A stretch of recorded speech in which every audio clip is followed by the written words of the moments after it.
প্রতিদিন এক নতুন গল্প, আর প্রতিটা গল্পের মধ্যেই লুকিয়ে আছে রোজ একটা ভয়। আমার নাম আর এখন অর্ণব কি না আমি জানি না।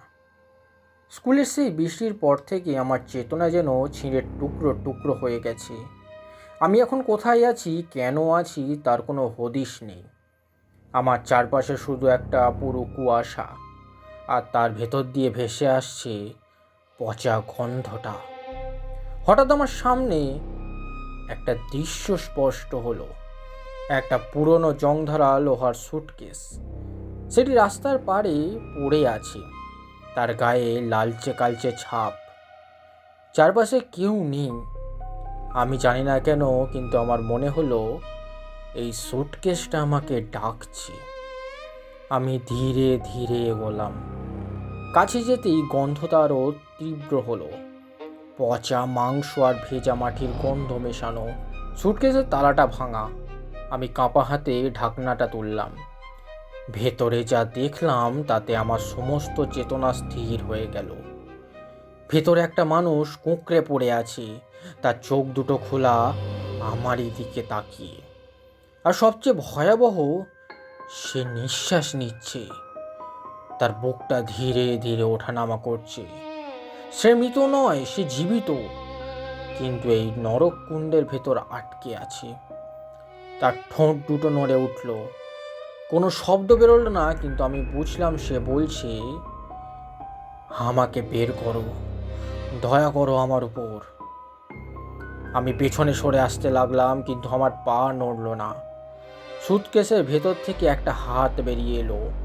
সেটি আমার পায়ের গোড়ালি চেপে ধরলো, বরফের মতো ঠান্ডা অথচ লোহার মতো শক্ত হাত। আমি চিৎকার করতে চাইলাম, কিন্তু গলা দিয়ে স্বর বেরোলো না। হঠাৎ দৃশ্যটা বদলে গেল। আমি এখন একটা ঘরের ভিতর, পুরনো কাঠের বাড়ি। ঘরের মাঝখানে একটা খালি চেয়ার, কাঠের হাতলওয়ালা, বেশ পুরনো। চেয়ার ছাড়া ঘরে আর কিছু নেই। আমি বুঝতে পারছি না আমি সুটকেস থেকে এখানে এলাম কি করে। আমি চেয়ারটার দিকে তাকিয়ে রইলাম। কিছুই ঘটছে না। আমি ভাবলাম এটা হয়তো নিরাপদ, কিন্তু পরের দিন সকালে ঘুম থেকে উঠে দেখি চেয়ারটা তার আগের জায়গায় নেই। সেটা ঘরের অন্য কোণায় সরে গেছে। আমি অবাক হয়ে ভাবলাম, হয়তো রাতে ঘুমের ঘোরে আমিই সরিয়েছি।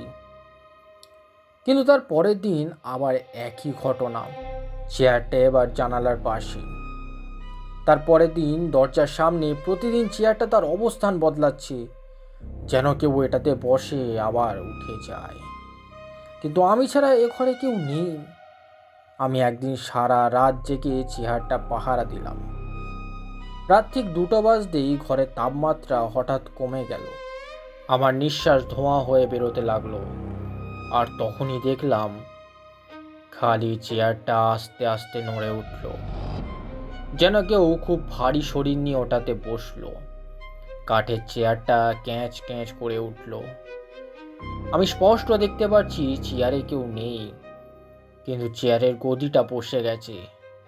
হাতল দুটোতে যেন কারোর হাতের ভার অনুভব করেছে, আর চেয়ার হালকা হালকা দুলছে। আজকের ভয় এখানেই শেষ নয়, কারণ কাল আবার আসবে রোজ একটা ভয় সিরিজ।